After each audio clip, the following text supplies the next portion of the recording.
അപ്പോ ഈ ക്ഷേത്രങ്ങള് എങ്ങനെയാണ് സനാതന ധർമ്മ നിലയങ്ങളായി നിലകൊള്ളുന്നത്? സനാതന ധർമ്മവും സനാതനവും ക്ഷേത്രങ്ങളുമായിട്ട് ബന്ധം അതുകൂടി ഒന്ന് വിശദീകരിച്ചാൽ നന്നായിരുന്നു. അതെ അതെ, എന്നാലാണ് അത് പൂർണ്ണതയിലെത്തുള്ളൂ അല്ലേ. അതെ അതെ അതായത് സനാതന ധർമ്മ വ്യവസ്ഥിതിയിൽ എങ്ങനെയാണ് ക്ഷേത്രം വരുന്നത് എന്നുള്ളത്. അതെ ഈ ത്രിഗണ വൈഭവമായിരിക്കുന്ന പ്രപഞ്ചത്തിലെ ജീവനെ ജനിപ്പിക്കുന്ന മുഖങ്ങൾ ആവശ്യമാണ്. ബ്രാഹ്മണ്യം ജനിക്കുന്നത് ഭൂമുഖങ്ങളിൽ നിന്നാകുന്നു. മണ്ണും ജലവും ചേർന്നിരിക്കുന്നിടത്താണ് ബ്രഹ്മശക്തിയായിരിക്കുന്ന ജീവലോകം ജനിക്കുന്നത്. ആ ജീവലോകത്തെ ജനിപ്പിക്കുന്നതിന് വേണ്ടിയിട്ട് ശൈവ നിലയങ്ങൾ ആവശ്യമാണ്.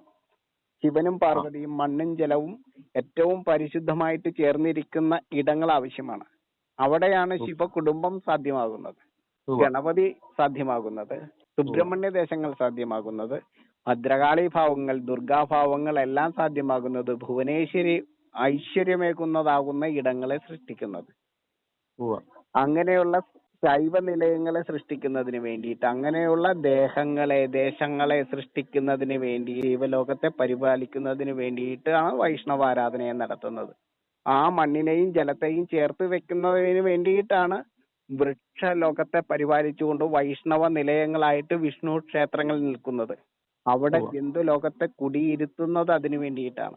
ഓരോ ജന്തുലോകവും മാതൃലോകവും താമസിക്കുന്ന ഇടങ്ങളാണ് ലക്ഷ്മി ലോകങ്ങള്, ലക്ഷ്മി ഗ്രഹങ്ങള്.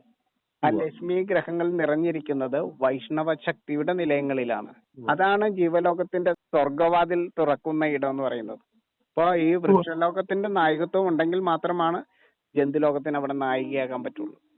അപ്പൊ മണ്ണിനെയും ജലത്തെയും ചേർത്ത് വെക്കുവാൻ ആ വൈഷ്ണവലോകം ആവശ്യമാണ്. അപ്പോ വൈഷ്ണവ ക്ഷേത്രങ്ങൾ ആവശ്യമാണ്. ബ്രഹ്മശക്തി നമ്മൾ തന്നെയാകുന്നു. അതുകൊണ്ടാണ് ബ്രഹ്മാവിന് ക്ഷേത്രങ്ങളില്ലാത്തത്. ബ്രഹ്മാവിന്റെ ക്ഷേത്രമാണ് ഓരോ ശരീരവും, ഓരോ ഗാത്രവും. ഈ ക്ഷേത്രങ്ങളെല്ലാം ബ്രഹ്മാവിന്റെ ക്ഷേത്രത്തിന് വേണ്ടിയിട്ടാകുന്നു. അങ്ങേക്ക് മനസ്സിലാകുന്നുണ്ടോ? ഗോപിജിക്ക് മനസ്സിലാകുന്നുണ്ടോ? അതായത് നമ്മുടെ ഓരോ ഗാത്രങ്ങളും ബ്രഹ്മാവിന്റെ ക്ഷേത്രമാകുന്നു. അതുകൊണ്ടാണ് ബ്രഹ്മാവിന് ലോകത്തിൽ ക്ഷേത്രങ്ങളില്ലാത്തത്. ലക്ഷ്മി ഗ്രഹങ്ങള് നമ്മുടെ വീടുകളാകുന്നു.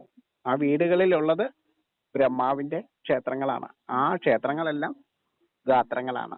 ആ ബ്രഹ്മാവിന്റെ ക്ഷേത്രങ്ങൾക്ക് വേണ്ടിയിട്ട്, ആ ഗാത്രങ്ങൾക്ക് വേണ്ടിയിട്ടാണ് ക്ഷേത്രം. ബ്രഹ്മാവിന്റെ ക്ഷേത്രം, ബ്രെയിൻ, ബ്രഹ്മകപാലത്തിൽ ഇരിക്കുന്നത് ബ്രഹ്മശക്തിയാകുന്നു. നമ്മുടെ ക്രിയേറ്റീവ് ഹെഡ് ബ്രഹ്മശക്തിയാകുന്നു, ബ്രഹ്മാവാകുന്നു. ശിരോ ബ്രഹ്മ ഹൃദ്യോ വിഷ്ണു ദിപാദേശു.